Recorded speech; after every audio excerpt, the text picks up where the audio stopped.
The champ is here! It's just a man! Give me a hell yeah! What the rock is cooking?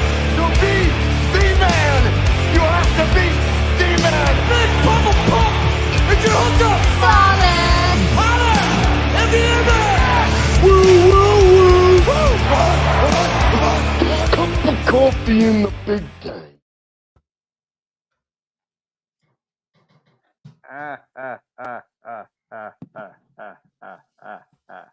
The big time. Ooh, yeah.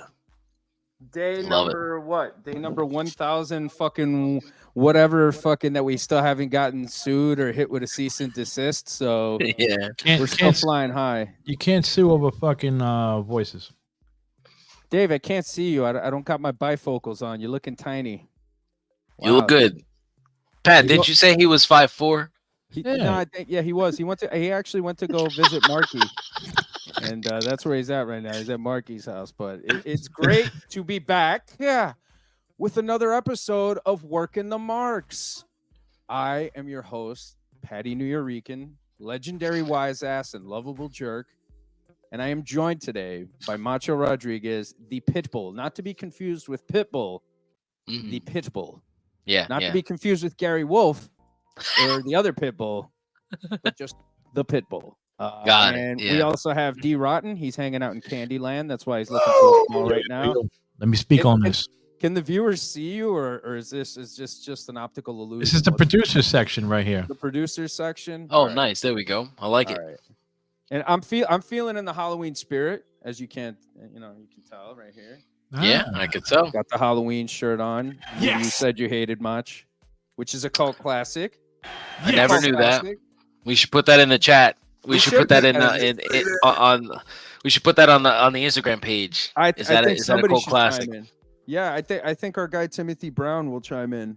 And shout out to Timothy Brown. We hear he's been on the mend. Okay. Wishing our Work in the Marks top guy Timothy Brown all the best. Acknowledge me. Can't wait to have you back on the show again. But lots of stuff, as always, to talk about within the wrestling world. I know we did the Payback show. It was great to be on Muscle of Wrestling. First time on. Yeah, it. man. I had my debut on your program, and Yeah. I was absolutely thrilled to be on. We had a great review for Fastlane. Yeah. I keep confusing Fastlane and fucking Payback. But we had a great review for Fastlane, and if you haven't already, folks, check it out. It's available on Muscle of Wrestling, which is also here on Famcast Media, along with many other wonderful podcasts, such as In the Dungeon with Stu Hart. And that's another one that you can check out there as well. But lots of stuff to talk about. D, live in Candyland. Oh, yes. What's the haps in the wrestling world? They call me Tiny today, bro. I'm tiny. I got Tiny, some like Tiny Lister. Oh, yes. There you go. Debo. Let's go, Debo. Wait, before you do this, I'd like to dedicate this segment to Canada Dry Ginger Ale. Before we do this, Tasty Yeah. beverage? Is that a tasty beverage? It is a tasty beverage. As I sit here and I have my Pop-Tarts strawberry frosted because they're delicious. wow. Those are What's tasty? that about? This is, man, it's got something, eh? Oh, sorry. Hey, Sorry. did Christian give you that? Christian? No, I had a father. But Oh, shit. Okay. That was so dark. that was like we went dark real fast. Yeah. Maybe we should be on the From the Dungeon podcast today. Oh, This yeah. should be in the dungeon. You're a shooter there, Dave.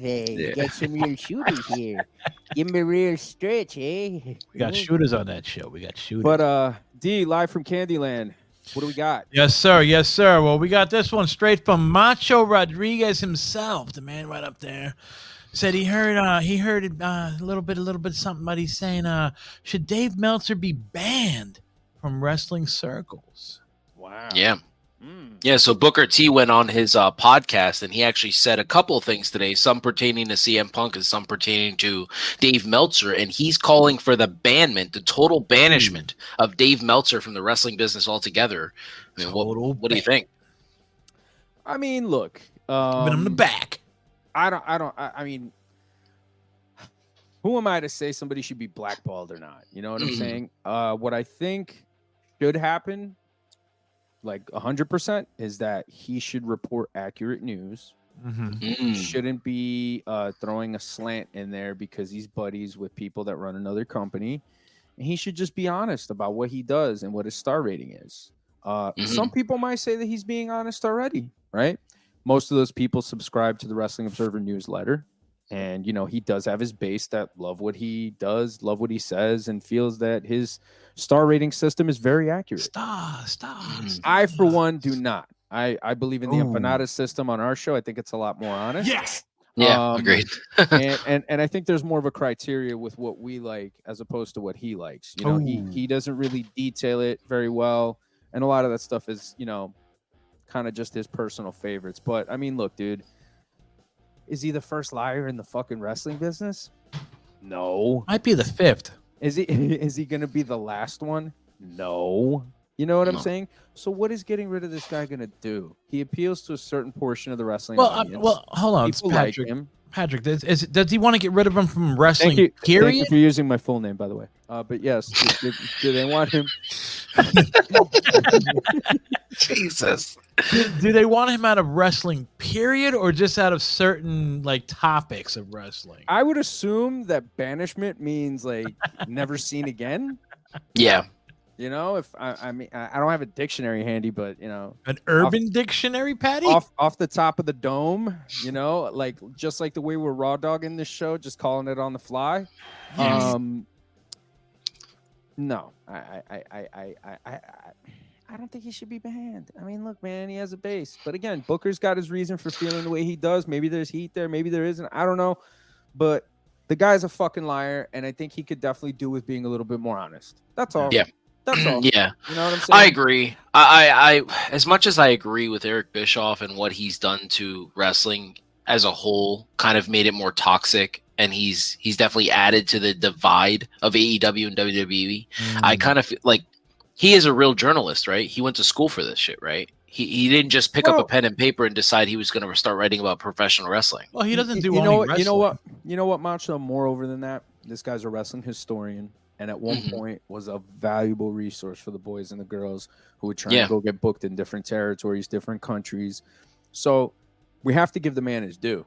You know what I'm saying? Because he has played a part in wrestling history. You know, he has played a part in getting people out there that probably wouldn't have gotten a chance. You know what I'm saying? Agreed. Just based on his connections alone. So we have to be able to recognize the man for what he's done right. You know what I'm saying? Now, again, what he says, you know, it depends what side of the coin you're on as far as being a wrestling fan is. But at the very bare minimum, he should be a little bit more transparent, a little bit more honest, and stop stirring the fucking pot. That's all. Yeah. That's all. Yeah, I agree with that. I feel like banning him from professional wrestling, I don't think it does anything for us right now. I don't think it does anything for wrestling fans. They're still going to go out there. They're still going to find Sean Ross Sapp. They're still going to go find Brian Alvarez. They're still going to go out there and find Wade Keller. They're going to go out there and look for any news from anybody because nobody wants to be surprised anymore. Everybody wants to know what's happening. Yeah, Billy Body, like same thing. Like, I mean, obviously Billy's he's the one who's usually right. But Dave Meltzer is the zero news of, you know, wrestling. Like, that's what he is. He might actually be the guy who runs zero news. You never know. That's because that guy's wrong so much. Macho, do you think Dave Meltzer should be in the WWE Hall of Fame? Fuck no. For what? Yeah, what would he possibly have done to deserve a Hall of Fame induction? So if we're gonna go with that, then Bill Apter should get in before him. Oh. Look up. Bill Yeah. Apter should be in. Okay. You know what I'm saying? Bill Apter. Yeah, I You know agree. what I'm saying? He should be in. If Dave Meltzer is going to be in any type of Hall of Fame for journalism, Bill Apter needs to be in there first. You know what I'm saying? But Touche. he's a divisive guy. He's a guy that gets attention for better or for worse. Yeah. He knows what he's doing, man. You think he's only doing this because WWE rubbed him the wrong way and kicked him out and didn't let him come backstage and play with the boys anymore? Maybe his feelings got hurt. You know what I'm saying? But you also got to think that, you know, like, he's got to continue to sell his brand to a younger generation. He's got to continue to sell his brand to a different demographic. You know what I'm saying? Like, AEW attracts fans of different ages, but mainly like, you know, 18 to like 40 something, almost 50 something. You know what I'm saying? Your boy attracts. Disco Inferno said on Dave Meltzer's website for what he charges, he makes about 6 figures a year just from the website alone. I believe it. I mean, you look at Conrad Thompson. Conrad has actually said that he's been a member of his since the 80s. So I mean, that there's people like that that have been members of the Dave. What is it? What is the website called? The Wrestling Observer newsletter. The Wrestling Observer. They used to get that. They used to get an actual paper copy of it. You know what I'm saying? Like that goes way fucking back. But yeah, I mean, look, dude. You know, he's a dude who's obviously trying to help AEW out, which makes sense because WWE don't want a part of him. They don't need him. He's keeping himself relevant, man. He's doing his fucking thing. He's working his hustle just like anybody else. But again, I think he could just do with being honest. He's working the marks. Yeah, absolutely right. That's what he's doing, working the marks. What else we got, D? All right, now the next topic over here, we got Brian Pillman. We all know he's going to NXT. There's Junior. Brian Pillman Jr. I'm sorry. Brian Pillman Jr. is going to NXT. And there's a rumor going around that he might not be Brian Pillman Jr. when he goes there. He might be Lexis King. I mean, look, I don't hate it. Only for the fact that it's like, yo, if this doesn't work out for this guy, then he could just take his real name and go somewhere else. So why change his real name? His real name is Money. No, it isn't money. You don't know that because what fucking wrestling fan nowadays, what average wrestling fan, what casual wrestling fan knows who fucking Brian Pillman is? You too. People like us do because we've been fucking watching it forever. But your average run-of-the-mill young wrestling fan doesn't know who fucking Brian Pillman is unless they've been fucking told or they've watched them. So, you know, that in itself, they have to try and get over. The other thing, too, is I've always been a fan of guys getting over on their own. You know what I'm saying? I mean, it's his own name. You can't just hinder him from the what is he's kind of played up to his dad's shtick, man. I think this is a fresh start for him. Yeah, I think this is an opportunity. Like Braun Breaker. Yeah. He went to it. That was his choice. That wasn't their choice. They wanted him to be a Steiner. He said no. Wow. Dude, that was his choice. He's doing it on his own. He's making it on his own. I mean, look, Randy Orton could have come out there and been Cowboy Randy Orton. Could have come out there with a cast for like fucking 10 years. You know, like, he could have done that. He could have done that whole shtick. He could have done it too. You know what I'm saying? But that is the perfect example of someone who kept the name, but decided that he was going to make it his own. It's because he was hearing voices in his head, bro. So, like, if Brian Pillman decided I'm going to go out there and I'm just going to be myself and not be Brian Pillman Jr. and not be the loose cannon, you know, then I think it would work for him. But right now, he's trying to mimic everything his dad did. But he's got his dad's genetics, bro. Loose cannon's in the blood. I understand that, but this is a fresh start for him. You know what I'm saying? He's done the loose cannon look on the indies. He's done the whole varsity whatever whatever blondes tag team that he's done. He's done all that. Varsity Club, bring that back. He's emulated his dad already, and I think that this is a chance for him to carve out his own legacy for himself, to be his own man, and to do his own thing, and to stand on his own. And you know what? Cool. Let's go. Sign his own checks. Let's see. If it does turn into something similar to his dad later on, great. But I mean, come on, Lexis King though. It kind of sounds like the Tiger King. He got the mullet look. What is he gonna do? Fucking have tigers or something? Yo, right now that's what it sounds like. Right now that's what it sounds like. But in 10 years from now, what is it gonna sound like? What are you gonna think when you hear that name? You know what I'm saying? We don't know yet. We don't know. Yeah. We just don't know. So I think this is good for him. I think this is a fresh start. I know that there's a lot of hardcores that are going to be like, you should just be Brian Pillman Jr., but he's done it already. Yeah. He's done it already. That's it. Absolutely. This is his fresh start at being his own man and doing his own thing. Let's see what's up. He did it in the AEW. All right. God. Hey, at least you're not spelling anything. So, I think that's a far worse criminal offense than what you just did. Oh, Jesus Christ. Your bad spelling. Yes. Oh my God, man. So what else do we got, Demon? Hold on 1 second here. We got I got somebody trying to talk to me here.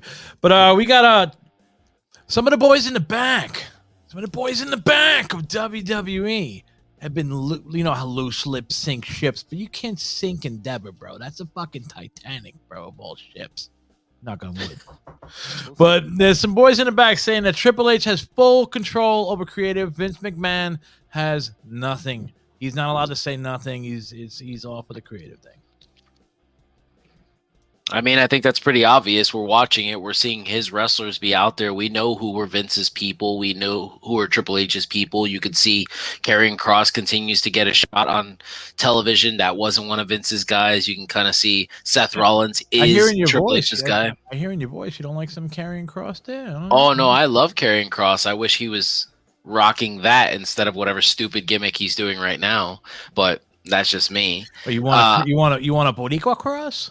I think he would be amazing as that. Yeah, 100%. Especially with if he used the jiu-jitsu stuff. Yeah, we could talk about that another day. But yeah, I mean, when I look at what the roster, the way it's constructed, the way the women are being used, when I look at wrestling as a whole right now, there's nothing that screams Vince McMahon to me at all. Just the fact that he created this. That's what screams it to me. But other than that, this is all Triple H's idea. This is pretty much NXT on the main roster. That's what we're watching. Ooh. I don't know what the big fucking surprise is, but this has been like this for a long time already. Vince had input, final say, or Vince had final say more so with the bloodline. Everything else was Triple H, and it's been Triple H for a year plus. Now the smoke is cleared, and there's no more conspiracy theories to peddle out there that Vince is secretly hanging out in a fucking room, and he's being held up by that thing that held up Palpatine in episode 9 and all this other shit. There's none of that going on. It's been Triple H. It's been fucking evident if you watch the programming and you see who's getting pushed to Macho's point. So, I mean, whether it's Triple H, whether it's Vince McMahon, it don't make a lick of difference. The product is firing on all cylinders right now. They're the best they've been in a fucking long time, and the future is going to get brighter, especially the closer we get to WrestleMania. So, are you guys right now, bro? What do you giving Paul here for his time being as head of creative? Are you giving it what from 1 to 5? What are you giving Paul? Levesque, a solid 4. A 4. 4? Yeah, I'm gonna go with 4 too, and I'm gonna say that I'll give him a 5 if CM Punk shows up. I'll give him a 5, and I'll give him a 5, not just because he would have pulled a rabbit out of a hat, which he's actually helped do before. I mean, bringing Bruno back, fucking bringing Warrior back. Brought back Dollar, dude. He brought back Dollar. Yeah. You think that's an easy feat? No, it's not an easy feat at all. So I think if he brings back Punk and he adds Punk to WrestleMania, stack it even further to make it even Macho, you gonna go to that WrestleMania, bro? Punk's there? No question. In your backyard. Yeah, that's my son's birthday too. We're going. In your backyard, man. Nice. Yeah, I'm on the fence still. I'll see how I feel, but so a 5 if he brings in Phil. He's not calling him Punk. A 5 if he brings in Phil, because he'll be pulling the ultimate rabbit out of a hat. Ooh. And more importantly, I think that would be such a hard fuck you to AEW that I think Khan could get worse. I think he'd become a little more unhinged online. And look, it might be the Wrath of Khan. I say it all the time, but I respect what Tony Khan's done. The Wrath of Khan. That's funny. He's, I respect what he's done. He's employed people. He's provided an alternative fucking product. He's done all this stuff. I don't hold anything against the guy. I don't feel like he's a bad person. Okay.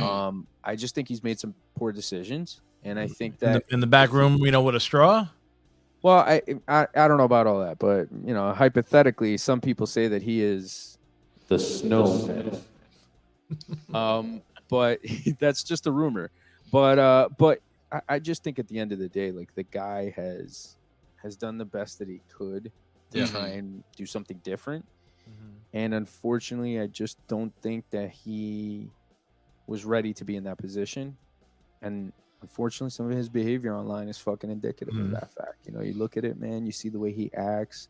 Even today, you know, the kind of stuff that he did, the message exchanges that like these fans were like gassing him up. And he said something like about Triple H, calling Shawn Michaels a bald asshole and all this shit. Like, bro, like, why do you care? Like, what happened to your original ethos about being an alternative? Like, not you know trying to why? put anything else, Because there's no filter nowadays. There's no respect anymore, and he's playing into today's mantra. Right now, this is how people are. They're just like, oh man, I'll say whatever I want to you. I'll say however I want it to you. There's no filter. And him saying bald asshole, it's kind of like it's the MJF effect. Like, oh, MJF could go out there and he could say all the trigger words and he could say all of those like low-hanging fruit and all the cheap pop shit and he shouldn't fancy be that shit up. Though. He shouldn't be concerned though. You know what I'm saying? No. He shouldn't give a rat's ass about what they're doing. He should be so focused on his own product and putting on the best show that he could that he doesn't care what anybody else is. Why he chooses to engage fans online is beyond me. And look, WWE wrestlers do it sometimes. Sometimes. Yeah. Not Randy Orton. I heard Randy Orton's trolling him. Randy Orton. There's tons of guys. There's tons of guys that have done it, right? That they've had interactions, but with fans, I'm talking about specifically. Yes. But the point is like, you're the fucking CEO of this company. You own a Premier League team. You own a fucking NFL team. And this is how you're acting? This is how you're acting? Like, of course it's fucking stupid, man. Bro. Just be a fucking adult. Focus on your own product. Maybe your product wouldn't stink so much if you paid more attention to it instead of worrying about some sort of imaginary war. I mean, but when you got guys like Randy Orton trolling you, Randy Orton's been trolling Khan on Twitter, bro. Well, he did this before, though. This was years ago. So, I mean, this was like, whatever. Like, that's like small potatoes. My whole thing isn't so much like, you know, going back and forth with the boys. Because, you could do that in a kayfabe way where it's cool. And we've seen it before. Between talents, you know. But it's just like, you're the fucking CEO, dude. Your office. You're the booker. Why do you care what some fucking Mark has to say about you? Exactly. Why? Exactly. Why? You know what I'm saying? Like, you could set his weekly paycheck on fire in front of him and still be all right for the rest of your life. Yes. Meanwhile, that guy's got to go to work and bust his ass. Yes. And you really give a rat's ass what this guy fucking thinks about you? Exactly. You should send him a check. It's immature. And it's not something that somebody who's leading a company should be fucking doing. Well, speaking of fucking immature, our boy Phil Brooks got both of you guys blocked on Instagram. Not personally, but got both of your podcast pages blocked on Instagram. What's the haps, man? What's the haps? I know Macho has a lot to say about this. So. Well, to be fair, my co-host on Must Love Wrestling, Tyler, he did call him a crybaby a couple of times on our podcast. So all I know is for you to block someone's Instagram page without them ever posting a single thing about you on Instagram. Without them even liking your damn page. Well, that's the thing. That to me tells me this motherfucker listened to our podcasts. That's what that tells me. He listened to our podcasts. Yeah. There's no other way. You don't just like see somebody and be like, you know what? Block these guys. I don't know who they are. They're just logos. I think he has like a general rule of thumb probably where he just blocks anything. The other thing that I was thinking too was that Billy Body, because we do mention Billy Body on here. We do cite him as a news source, right? You love him. You say he's your man. I never said anything like that. I just say that he's the most reliable news guy out there. I've never met him. I don't know anything about him. I listen to what he's got to say. He has views that are controversial, whatever. That's his life. That's how he chooses to fucking be. That's him. Fine. But as far as wrestling news is concerned, the guy knows what he's talking about. So a while back ago, there was an issue where CM Punk was, he stood up for human rights and he held up a sign supporting, transgender people. Yes. And Billy Body had basically posted something implying that he was a pedophile with an image. You didn't say that. And he sent Billy Body a cease and desist. Oh. And he, threatened to sue him and all that stuff. And I mean, Punk loves suing people. I mean, whatever, Bill. whatever, man. You know what I'm saying? I mean, look, I understand both sides. Like, I understand the side of like, yo, it's a fucking joke, bro. Like, relax. But then I also understand the other side of like, you don't fucking call me that. You know, That's a pretty harsh joke. Yeah, that's not something that you want to be called at all. You know what I'm saying? And especially nowadays, where people will latch on to stuff like that, Patty Norican, how do you feel personally knowing that your podcast page and you, Macho Rodriguez, blocked? You feeling slighted in any way? Thanks for watching. I mean, yeah, thanks for watching and thanks for getting our name out there. Is he against Puerto Ricans? Thanks for blocking us. Hey, look, man, at the end of the day, I respect him a lot. If he feels the need to have to block us, that's it. That's what it is. You know. If I may, I would like to do an impromptu segment. How may I recommend an impromptu segment? I have promised some of our fans from Must Love Wrestling and from Working the Marks. Pat, you once told me a story, and I didn't tell your story. But I would like you to tell our fans about the time that you and Bernie saved CM Punk's life. Bernie, who's Bernie? All right. First of all, I don't think that we saved his life in any type Come of on, way. bro. If you wouldn't have found him, he would have died. I think somebody would have found him. So it was the Jersey J Cup. He was wrestling at the Rexplex in Elizabeth. My cousin and I were doing ring crew for JCW. Elizabeth. That's and we were we had worked out in the ring. We had met him in Coca Cabana. They were super fucking cool. Punk was super cool. Fucking shook everybody's hand, like mad fucking nice guy, you know. We had dug his work. We had seen a few tapes of him back in the day from like IWA with fucking Ian Rotten and shit. And we were like, yo, this my dude's cousin. good. You know, we had also seen him at Shikara with Quack and with fucking Reckless and Montoya and all that black t-shirt squad. So we were like, yo, this dude's super talented. Like he's interesting. You know, there was something to him. Like he had an aura to him, you know. And you know, he wrestled the J Cup. I believe he had a match with Reckless Youth. And I don't know if it was from a blockbuster or if it was from the helo to the outside, because you hit a helo to the outside. But yo, he smacked super hard on that. And then I think it was a blockbuster or something like that. That he took like it was a really messed up bump. We're like, no. I think like the Buff Bagwell move.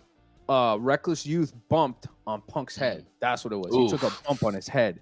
Yeah, it was brutal. And I was like, oh man. So then like Punk, I think he finished the match. And I don't remember if he won or not, but I do remember that at the end of the match he took a chair, a folding chair. A concerto? He used it as a walker. He was pretending to walk because he was like fucked up and he was selling it. You know, me and Bernie thought it was funny. So he walks through the curtain and we're like, yo, good shit, man, good match. He's like, oh, thanks, you know, whatever. And then he just goes.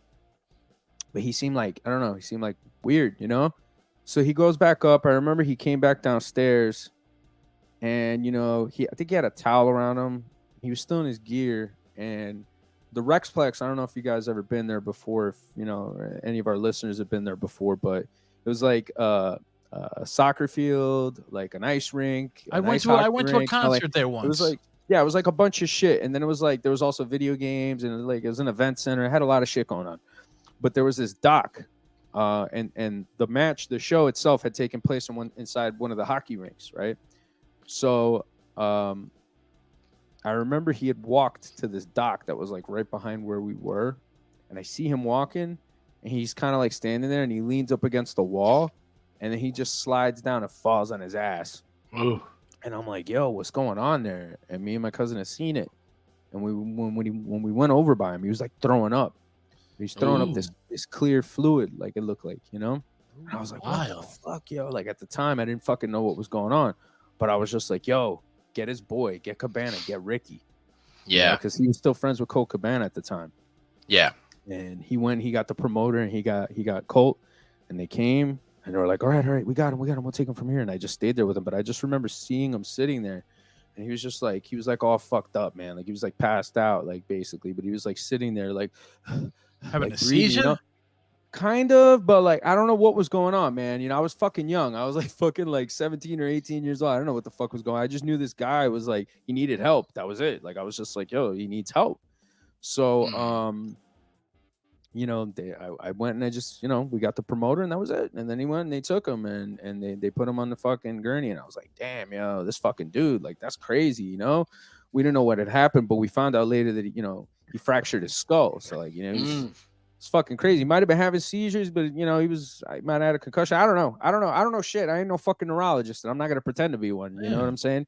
But it was crazy, dude. It was fucking scary, man. And, I remember I saw him like some months later, man, you know, and I was just like, hey, man, you know, like I saw what happened, blah, blah, blah. And we like chit chatted quick, but I didn't get a chance to tell him, like, you know, and I didn't really feel like saying, like, me and my cousin found you, like some fucking Mark. Like, I'm not going to do that shit. So, but yeah, no, that is what happened. And, you hear that, Phil? This is how you repay this fucking Patty Narican? Oh, stop. You don't owe me anything. Nobody owes me anything. Maybe a sandwich? Story of something that I remember involving the guy. Some Cubs tickets? Some Cubby tickets? Like I a said, night with his wife? If he wants to ban us, that's why you're banned, Macho, you jerk off. Whatever. Everybody's entitled to fucking block us or follow us. I don't care. Yeah, absolutely. And I like Larry, you motherfucker. Your dog's cooler than you. Ooh, you hear that, Bill? That's cool. Larry's got spots on our podcast. Whatever, yo. Everybody's gonna mark out when Cult of Personality comes on. All right. Whether I am too. No question. Everybody's gonna lose their fucking minds. I might break my TV, bro. So this is the funny thing about punk is like people will talk all this shit and say all this stuff about it, but then that music hits and everybody's like, oh my god. You know? Yeah, so he's got like, that aura about him, man. Yeah, he's just got that. He's always had that aura, dude. He's always had that aura. There was always a different, like, there was a thing about him. You know what I'm saying? Like, there was a different thing about him. No. You could see it. Like, I remember seeing certain guys when I was younger, and they had that it factor. They had that thing, like him, AJ, Loki, Danielson, you know, Cabana too, man. Cabana could have been fucking big, you know. Christopher Daniels, man, Homicide, like all those guys, yo, Reckless Youth, you know, Quackenbush, like these guys, you know. Trent Acid, you see these guys, you're like, yo, these guys could have been something. Billy Real, you know, like all these dudes, like super fucking talented back then. You know what I'm saying? So, like, bro, yeah, man. I'm calling it right now. Punk comes out in Survivor Series. I'm GTS and my wife. Live. All right. Well, ladies and gentlemen, you heard it here. He incriminated himself for domestic violence. So we now have the proof of what's going on. It's wrestling. Rocky Rock's joining us tonight. WTF Productions. Thanks for checking out the show, Rocky Rock. We got a big one coming up this weekend. We're gonna have some more details. We'll be dropping it in the Work in the Mark story on Instagram.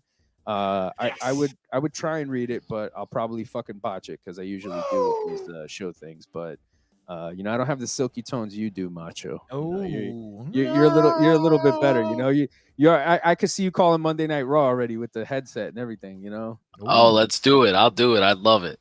Yeah, I'll call it with Corey Graves. Let's go. There we go. Every time he makes a dig at me, I'll talk about how beautiful his wife is. So check this out. Here's the thing with Corey Graves, right? Like, and I always like to get people's opinions on like how they feel. So there's some people that don't like him, right? I like him. I think he does a good job. He's got nice hair. Sometimes I think he goes a little too hard with the Bobby Heenan shit. You know what I'm saying? Like he goes a little too hard with the Bobby Heenan shit. Thanks a lot, man. You know what I'm saying? But I think he's good. And I just, you know, the Marks always shit on him a little bit unnecessarily because I think he does a good job with whoever he's working with, you know? It's the hair, man. I think he's great. He's good for wrestling. We're supposed to have a heel on the table. But you think about where he's come from, right? Like NXT, yeah. Like he lost his career, you know, he couldn't wrestle, and then he goes and he fucking becomes a commentator. And bro, even in NXT, you kind of saw that there was something to him. You know what I'm saying? Like you saw that, like, oh, this guy could be good at this, you know? Was he from Pittsburgh? Yeah. And he's from the Berg, right? The Berg. That's what they call Harrisburg out here. Oh, that's what they call Harrisburg. Is that? Oh, that's how they make it. That's how they make it gully. Yo, that's how they G it up. Yo, the Berg. Yo, I'm going to the Berg. Yeah, that's what they call it out here. Nah, Pittsburgh's just Pittsburgh or the Steel City. That's all it is. Is it true that they say Jagoff over there? They're like, Jagoff. Yeah, they got it. I'll send you a T-shirt. They got one of those T-shirts where they call it Pittsburghese, and it's like 10 or 15 different phrases that they say here in Pittsburgh like that. I tried Steel City beer once. It tasted like somebody put a bunch of pennies in water. You mean Iron City? Is it like Icy Light? I think it's Steel City beer, isn't it? Oh, I don't know. I never tried it. Icy Light is what sells over here. That's what they sell over there. Okay. It's the number one. Yeah, if you go to Primanti Brothers, which is a big Pittsburgh restaurant, it's their number one sandwich is called the Pittsburgher, and it's like it's a pretty good sandwich or whatever with like coleslaw in it and shit. But then it says it's the second best selling thing on the menu, and that's the gimmick. So you ask the waiter or waitress, what's the first thing? And then they say, Icy Light, like beer to get you to buy a beer. Sounds like a Steel Reserve fucking knockoff.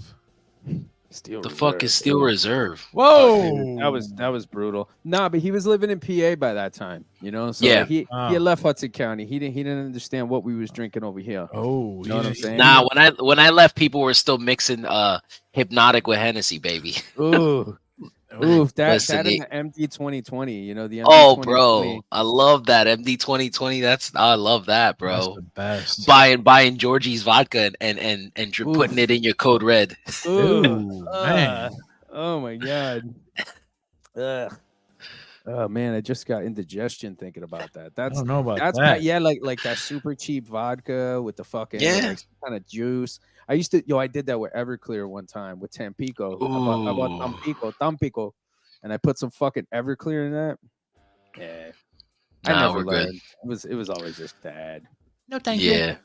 The hangovers just get worse. That's just all. That's it a good is. movie. I don't know. Yeah, whatever. I like Todd Phillips' first movie. Word. Hated the G.G. Allen documentary. Oh, But, Jesus. Another overrated motherfucker. But let's go on to the next topic here. Well, you can have me on From the Dungeon and we can talk about that one. But No, what do we got in the world of wrestling here? Yeah, man. Let's talk about wrestling. All right, here. we got the Are we going to the pet peeves? The last topic of the day until we get into the pet peeves is here's your boy Booker T's back on the fucking scene with another fucking mean thing to say where he's like, so what's the win if you get CM Punk? Wait, what? Booker T said, what's the win if you get CM Punk? What's the win? So the full quote is CM Punk has been fired from WWE. He was fired. He didn't quit. He was fired from AEW. He's like, so what's the win for CM Punk coming back to WWE? He's working you, bro. Yeah. Of course he wants CM Punk back. He wants the crowd to think, dude, after he said that today, what was the other report, D, that came out? Was that WWE was sending out to their talent or letting people know that they are not in contact with CM Punk because they want people to be surprised, bro. Well, you heard in the scrum, they told them all. They were like, if you mention CM Punk to fucking Paul, you're out, and he never coming back. Yeah. I mean, I never heard WWE saying that shit. Bro, because this is going to be a massive shock. They're going to convince everybody that it's not going to happen. Then people are going to go to Chicago and they're not going to expect it. And then, boom, cult of personality is going to hit. Chicago's already sold out. Yeah. Of course. That doesn't mean those fans aren't CM Punk fans. But bro, they're creating buzz. They know what they're doing. Like Nakamura doing the GTS last night. Oh, you saw that? Ricochet, like, come on, man. I mean, Kenta did comment on it. He's like, I'll see you at Survivor Series, LOL. Yeah, no, Lil K, bro. I'm a big fan of Lil K. But yeah, man, they're not gonna give this away. You know what I'm saying? Like, and I don't understand like what fans are thinking. Like, again, you're dealing with WWE here. This ain't fucking Tony Khan. This ain't this ain't like that. Tony Khan's a different story. He doesn't deal with things in a conventional wrestling sense. He doesn't. He just doesn't. No. They're not gonna mention anything about this. They're gonna act like it's like, oh no, we don't want any part of him. We're good. Everything's fine. He's as a soon cancer. As Nick Khan He's a said cancer. what he said, when Nick Khan made that comment, when he said what he said, I was like, yo, something's cooking. Something's cooking because he didn't outright say no, but he also didn't say yeah. He just said, oh, we admire him. We like him. He's a great guy. Good talent. We wish him well. And then everybody ran away with it. The laryngitis speech. Yeah. I mean, look, there's a we also have to accept the fact that there is a portion of the audience that does not want to see him go back to WWE. There is. Why? Well, because I think that they're emotionally invested in AEW. I think that they're emotionally invested with the Bucks, and they're big fans, big marks of those guys. Mm-hmm. And I think that they feel that if Punk comes back, it kind of enforces the narrative that he was right. You know, it enforces the narrative that he was right, and it enforces the narrative that it's like, well, that was on the Bucks and that was on the Elite and fucking Khan. And I think that there's people that perhaps don't want to face the situation or the reality of the matter that, like, yo, they just didn't get along, bro, and they got childish. They tried to get stupid, and Punk fucking stood up for himself, and that's it. That's really what it is. That's really what it boils down to. And when are they gonna admit it, bro? Come on, it's like, you went into the guy's locker room. I'm gonna keep saying you went into his locker room and you started a fight with him. It's like walking into somebody's house. You know what'll be the admission? Yeah. You know what'll be the admission when somebody gets pissed off at AEW now that Punk's gone and they catch the blame for it and they leak that all-in footage. Oh yeah. Once that footage leaks, then we'll know the truth. Because Tony Khan doesn't want that footage to leak. No. When he's just standing there laughing, you know, like standing there like, and then he just pulls his arm up and goes, you know, as CM Punk's choking out Jack Perry, and then he went out a couple nights later to tell everybody that he feared for his life. Nah, get out of here. We know you were chilling. You love that shit. You were probably clapping, CM Punk, Punk. And then the Bucks were like, dude, that's not right. You need to stop that. But he was set up. Of course he was. Come on. He was set up. You know, they knew what they were going to do. They knew what they had planned for so long. They understood like exactly what it was about for like a while. They knew that they were trying to get him to do something, you know, to piss him off. You know what I'm saying? So that's basically what was going on here. I'm getting jacked for my ginger ale here, but Christian's ginger ale, Canada Dry.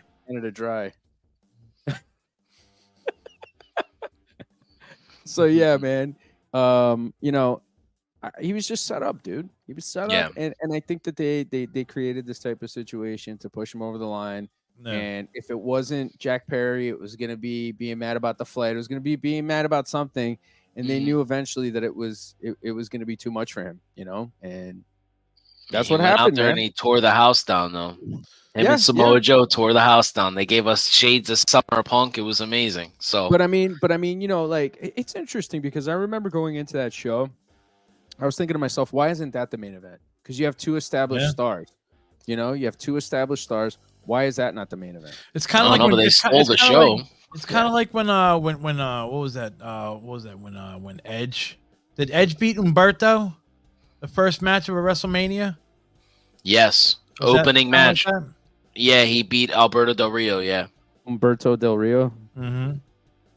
Was it opening match, or did he wrestle Jericho in the opening match? No, that was opening match for the heavyweight title, and that was his last match. Yeah, that was his. That was his last one. Yeah. So I mean, you know, again, like I said, like they were gonna set him up sooner or later, no matter what, you know. No question. Sooner or later that was gonna happen, but yeah, dude. I mean, you know, we'll see what happens, man. Like I said, there's a lot of people that don't want to see it happen. I want to see it happen. I think it would be good for wrestling. I think the fans would fucking love it. Let's go. Man. Let's go. And you know WWE is gonna keep quiet about that shit until it happens, and that's that. And then when it does happen, the internet, everything, it's gonna fucking explode. Yeah, everybody's gonna lose their shit again. Oh man, that's gonna be topics for weeks. And let me tell you something. Here's my question. This is my biggest question before we finally get to our main event topic of the evening here. What is Tony Khan gonna do when this happens? Record it on video. How is he gonna react to this shit? Because you know he's gonna feel some type of way, dude. You know he's gonna feel some type of fucking way about this. I mean, he might get more bodyguards, you know, to protect him. I don't know about all that, but I think he's gonna become a little more unhinged, and he's gonna start getting a little crazier online. You know? Yeah. I don't know. It could happen. Is he still following Mr. Coach on Twitter? You think? No, I don't think so. I think that's over. Oh wow. It looks like full Kana is on at NXT. If you want me to break some news here, I'll let you know what's happening so far on Super Tuesday. Before we jump into the main event topics. Sure. All right, so on the NXT side, Cody Rhodes has announced 3 announcements. 1, he is the GM for the rest of the night. 2, the Dusty Classic. And 3, there is another tournament called the Breakout Star. So he did not announce that he will be in any of those. Also announced for tonight, Ilya Dragunov will defend the NXT World Heavyweight Championship against Dominic Mysterio with special guest referee L.A. Knight. Nice. So, and then on the AEW side, so far, I believe we're in the midst of the Bryan Danielson Swerve Strickland match. I think I talked about that earlier. I don't know if it was with you, Pat, or if I talked about it with Tyler, that should be the opening match for AEW tonight. That's how they should open the show. I'm glad they listened to the show, by the way. And yeah, and we'll be blocked soon. yeah, and then John Moxley was actually taken out of his match with Phoenix. He is not medically cleared, and it is now Rey Fenix against the former 31-time defending champ Orange Cassidy tonight for the International Championship. Cassidy wins. No question. What? He's gonna kick him. 31 times? What? He's defended it 31 times. I'm sorry. Oh, okay. I didn't really know how to say that. Maybe you're better with words. Oh no! I just didn't know. I was like, damn, he won the title that many times. No, I think that's only UFC that does that. That every time they defend the title, it makes them like another time champion. Oh yeah. Oh, that's So stupid. the That's historic stupid. defense thing. Well, Yeah. Hey man, we'll see, man. Either way, dude. At the end of the day, it doesn't matter if you like AEW, WWE. It's a good night for fucking wrestling, man. It's a good night for fans. And yo, like, there was a period in time, folks, we forget that we wanted this shit. We wish we would have had what we have now. So it's great. And it obviously gives us, great stuff to talk about and provides great content for everybody out there, like Must Love Wrestling and Working the Marks, available here on Famcast Media.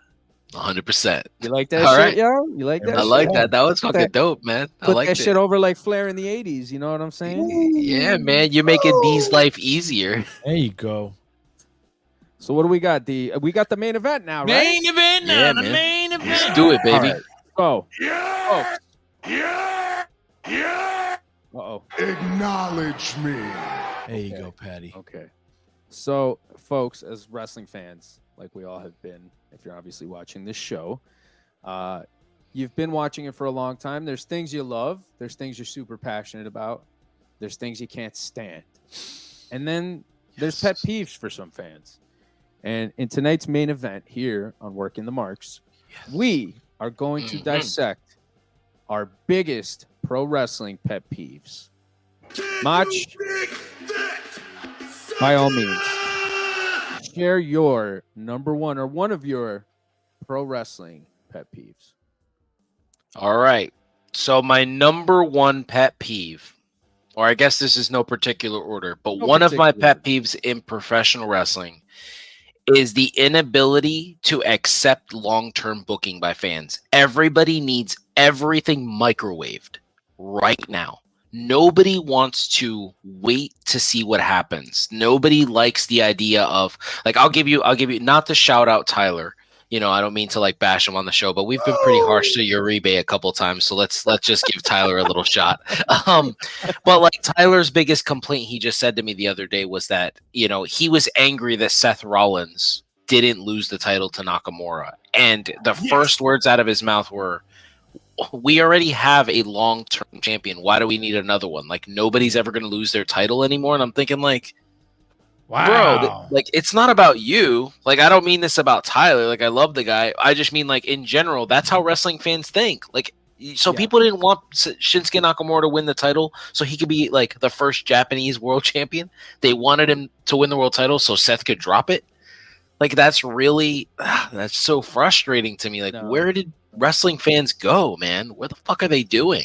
So here, you bring up a fantastic point here, okay? And this is one that I think we talk about pretty regularly. A lot. Yeah. Being a prisoner of the moment, thinking that every angle, every match, everything has to have a payoff that night. One show, one fucking thing, that's it. But then these are the same people that are complaining that there's no long-term storytelling. Mm-hmm. Every match, every segment, every little tiny thing, no matter how insignificant or impactful, plays a part in telling the larger story. You know what I'm saying? They could have done A New Hope, Empire Strikes Back, and Return of the Jedi in one movie. They could have done that shit, but instead they were like, "Fuck this shit. What about a 10-hour movie? Yeah. We're gonna milk this shit. We're gonna get little green motherfuckers. We're gonna get fuzzy little fucking bear-looking motherfuckers. We're gonna get all these adorable ass little fucking things, and we're gonna sell the fuck out of them. All right." And we're gonna fucking make a fuck ton of money, and we're gonna create a legacy. And what did they do? What did they do? They created a legacy. So pro wrestling has always been about telling long-term stories. Pro wrestling at its finest, since I've been watching it in fucking the 80s, it has. And being a prisoner of the moment, being a prisoner of one match, or thinking that, well, this guy should drop the title to this guy. Why? Well, because he deserves it. Well, why does he deserve it? Well, because I like him. That's not good criteria. You don't have to like every booking. You can be upset that your guy lost. I'm upset when any of my teams lose. I think that's pretty obvious. I think that's pretty evident for any sports fan or any fan in general. But you got to understand that with pro wrestling, you're telling stories. Not everything that's going to happen is going to happen on one night. There's a build towards shows. There's a build towards big shows. And then eventually, over a longer period of time, you get your big final payoff. You know what I'm saying? Yeah. There's a lot of people still complaining that Cody Rhodes should have won the fucking title. There's people complaining that Sammy should have won the title. Man. There's people complaining that Kevin should have won the title. There's people still saying that Finn should have won the title. There's people Sting should have won the title. Now imagine if WWE were to go and do this. If they would have had Sammy beat Roman for the title in fucking Montreal. Where would that have left Cody? Where would that have left that title match? Where would that have left the bloodline?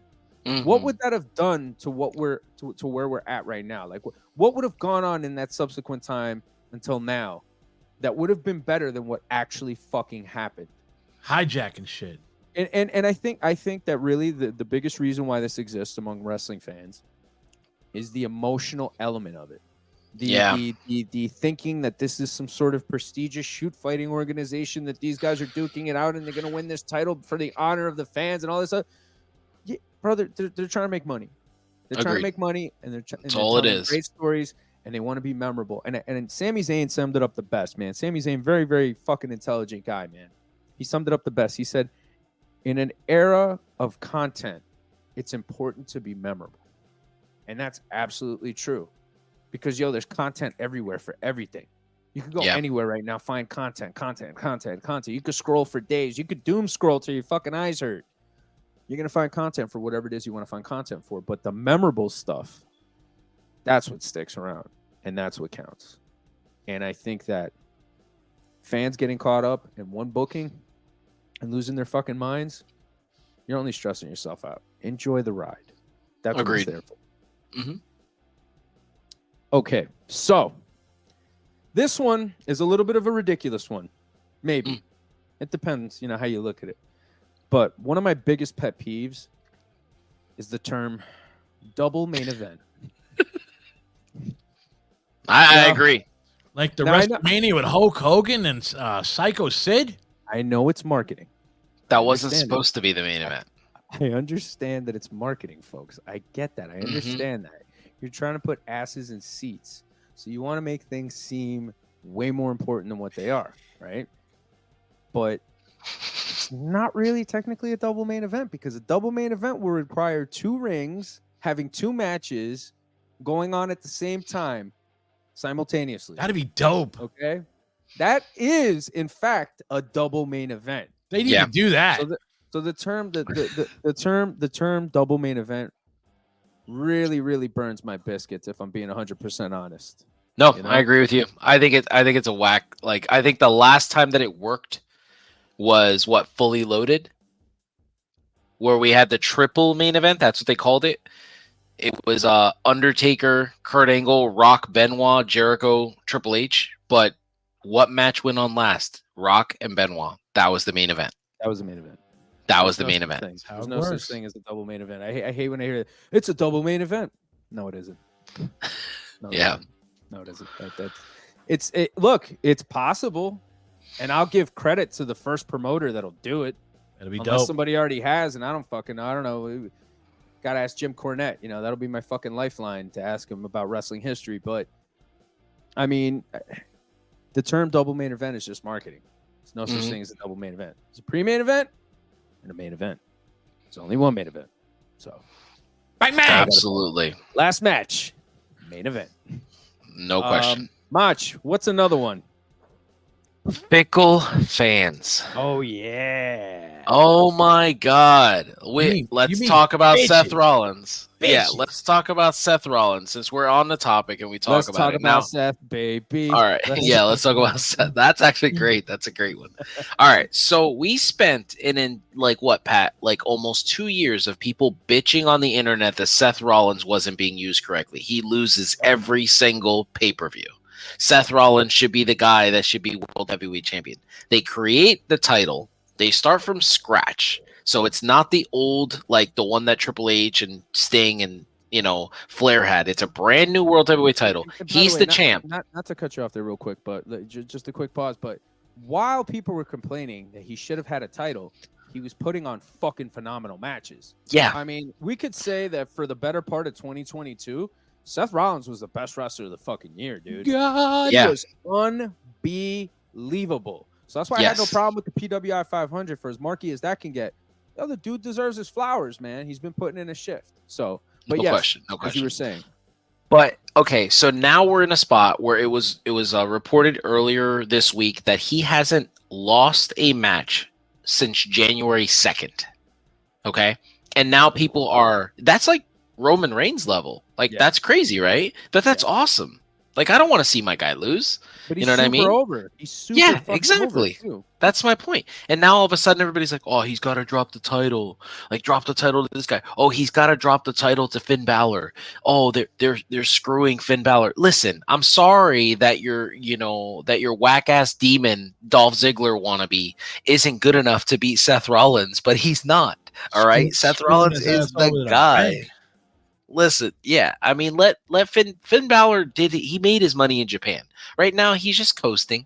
He's just being a good worker. He's just being a good dude. He doesn't need a world championship, bro. He don't need a fucking you know what? I think it's a little bit simpler than that. I just think it's not his time now. That's it. Like it's not his time. Like he had his time. Unfortunately, he got injured. Seth injured. He, in my opinion, has been the best NXT champion, bro. That dude. Yeah, no question. No question, bro. Fantastic. Yeah. What was better, his first run or second run? Second run. Second run. Yeah, second run he had fucking so many great matches. Second run because he didn't depend on the demon. He was Finn Balor. Then he was actually able to do that. But yeah, that's my biggest problem is it's fickle fans. All of a sudden, within like a calendar year, people have turned on Seth Rollins and he hasn't changed a thing, Pat. He's the same outlandish, crazy ass character. Fans in attendance want to sing his song, but everybody on the internet hates him because he's been a champion for too long. It's silly. It's silly. And it's been around forever. I mean, let's be honest. Let's be honest. We could go back to the 90s with this shit, man. We could go to the 2000s with this shit. I mean, anytime a guy that was like an underdog or like a dude that people were like, yo, this guy's got it. Like he's got the thing. He gets that shine. He gets that spot. All of a sudden, it's like, well, whatever. It's kind of like whatever. And it's like, yo, just fucking enjoy it. Like, enjoy it and see where it goes. People were complaining for so long that Seth Rollins needed a title. Seth Rollins needed to stop losing. The dude was having amazing matches with everybody. Was put in big spots. Okay. Was really a workhorse for them for a fucking while, man. Yeah. And to some extent still is. Okay. Would you consider him over. Would you consider him like their Macho Man? I don't know. I think he's his own thing. I don't even want to compare him to anybody, man. I feel like there's so many guys like that now, Yeah, I agree with you. I don't think of Seth Rollins as anybody like he said it best. He didn't want to be the next Shawn Michaels. He wanted to be the first Seth Rollins, and he's accomplished that.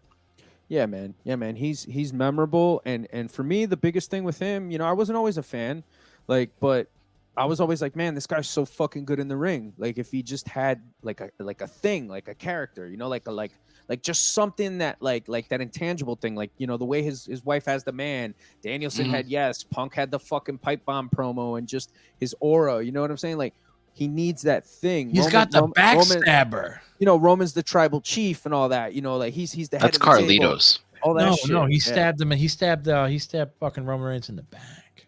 The backstabber. Oh, okay. Right.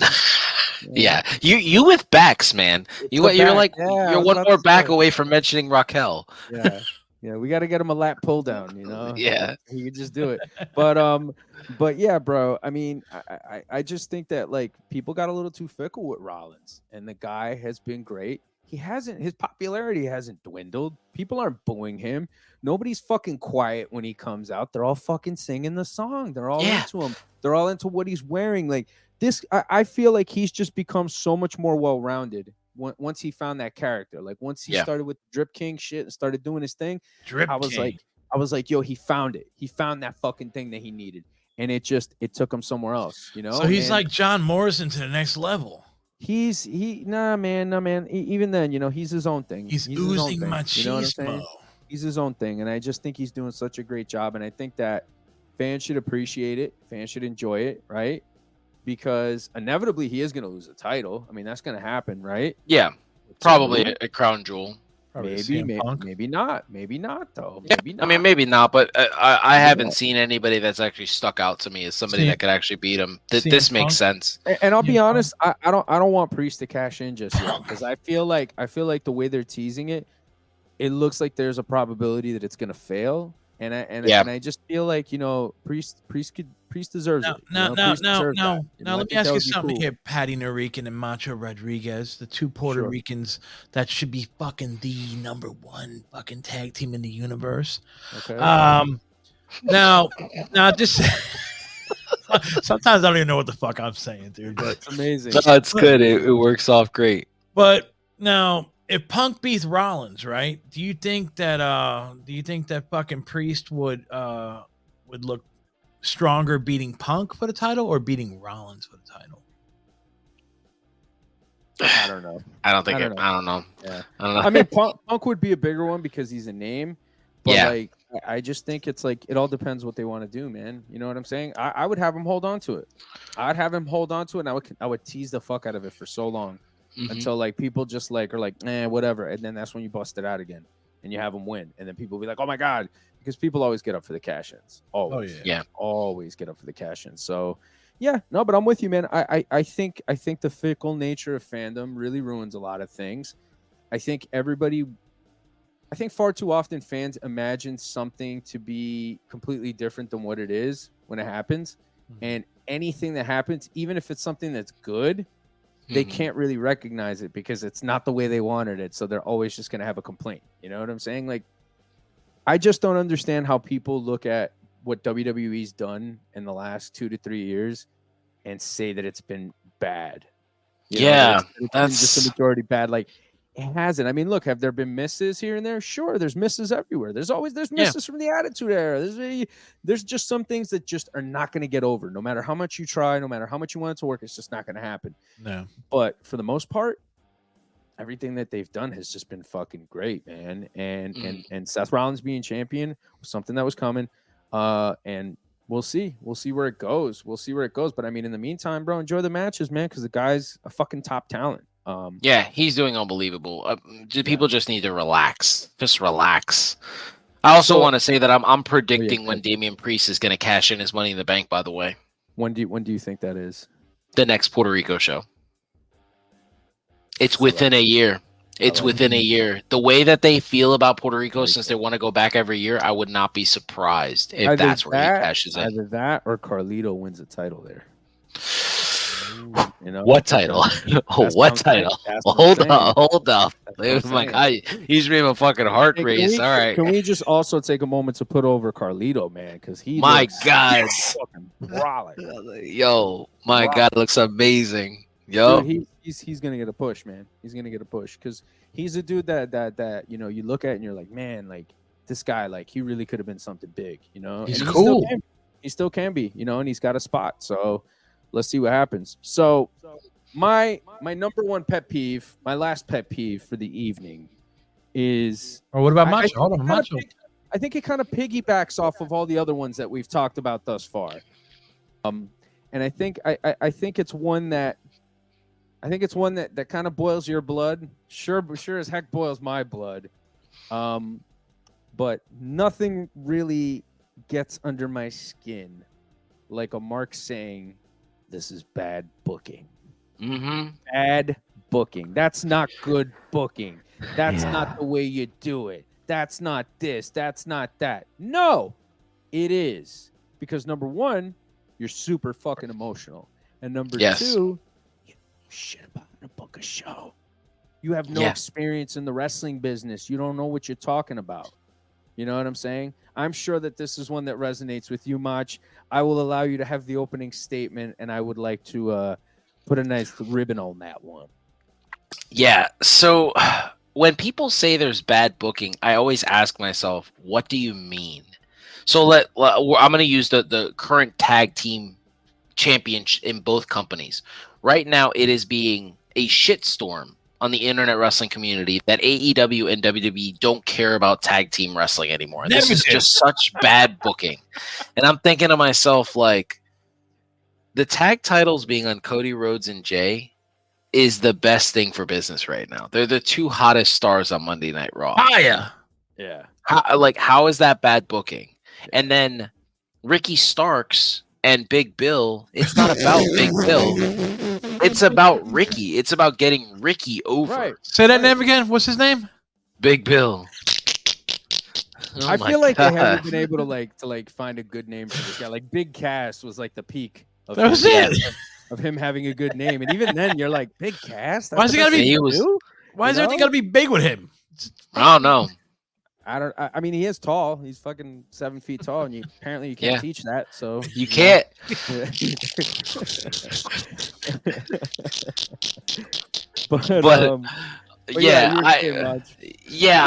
I just wonder to myself, like, and I agree with you. It's the one thing I come back to, and I hate to be that person. Like, I don't really do that when people argue with me about professional wrestling, and they're like, "Oh, it's so easy," and I'm just like, "Take a bump." Take a bump. Like, I don't really do that. But in this point, for this point, I agree with you that if you've never booked the show, shut the fuck up. You have no idea what's happening. You don't know why it's happening.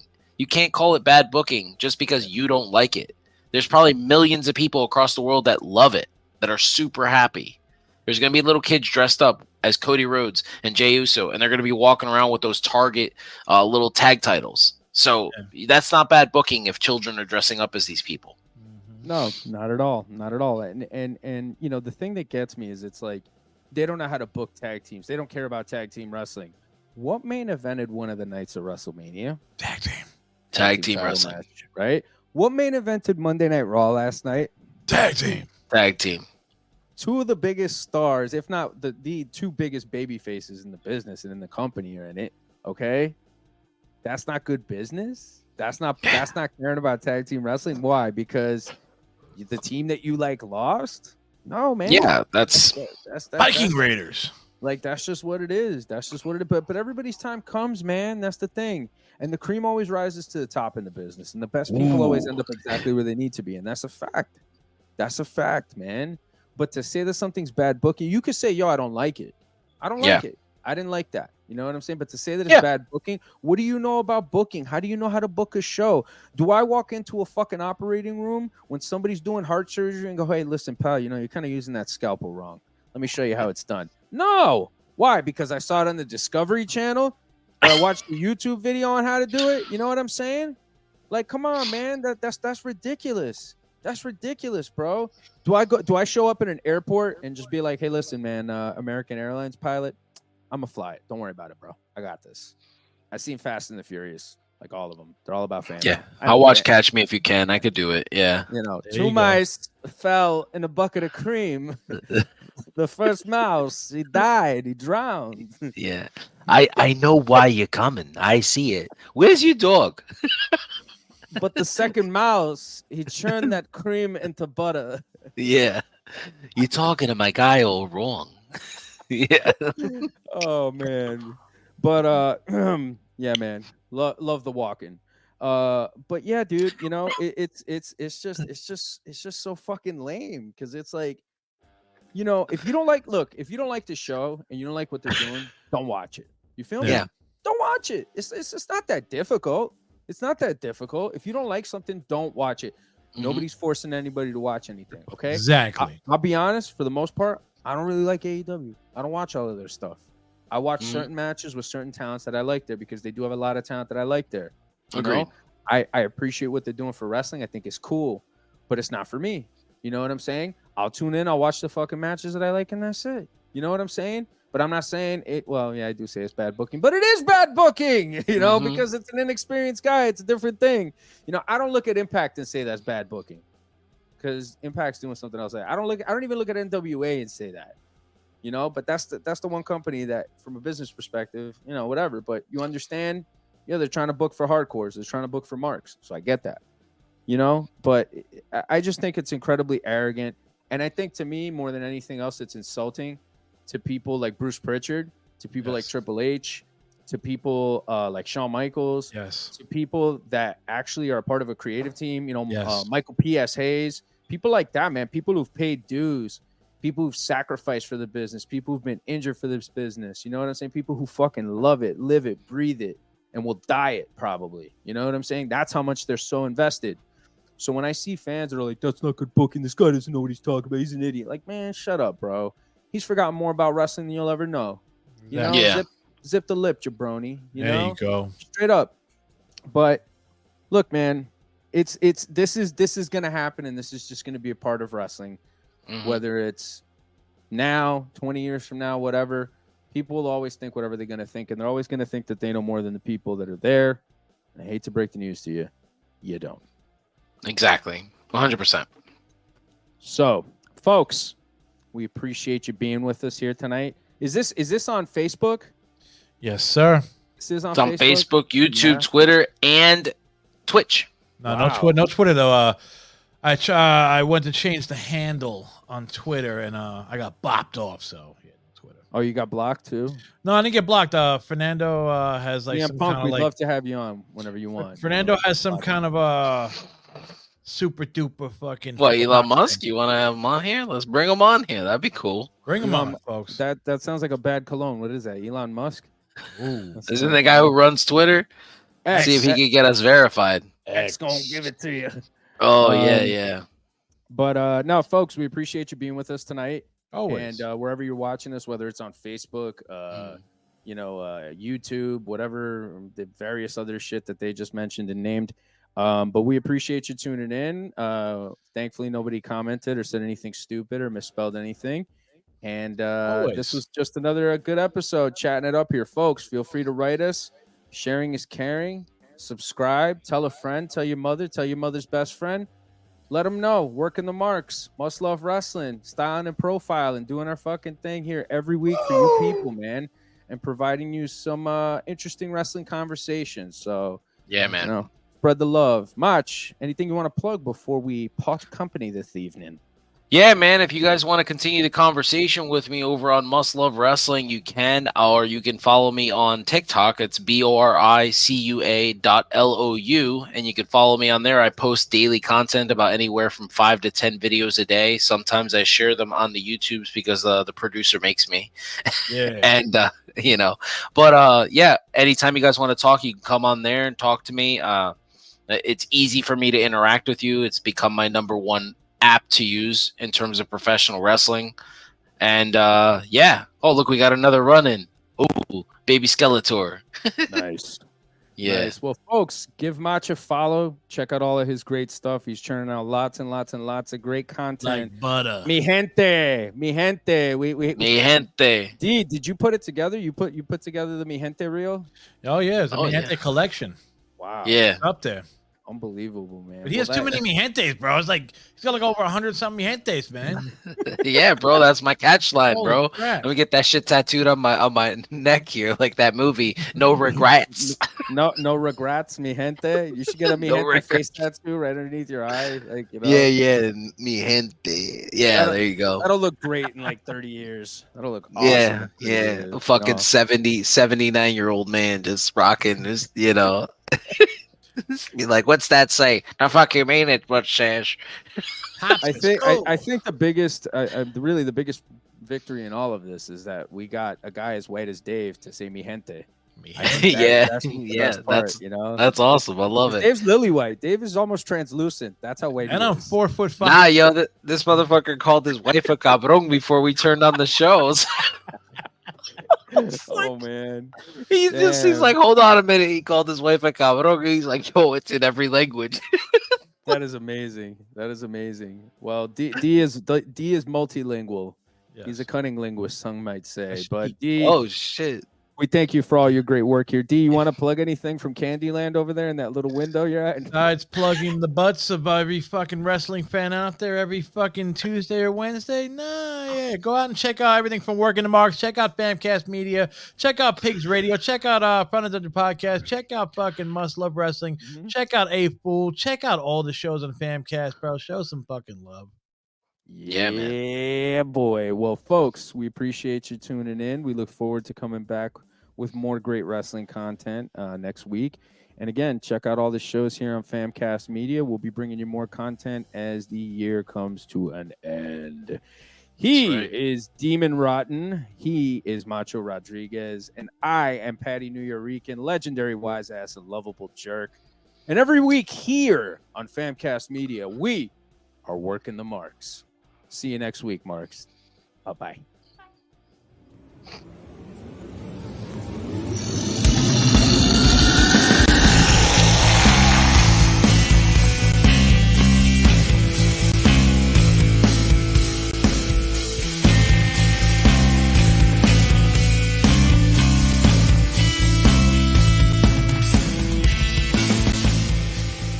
Famcast Media.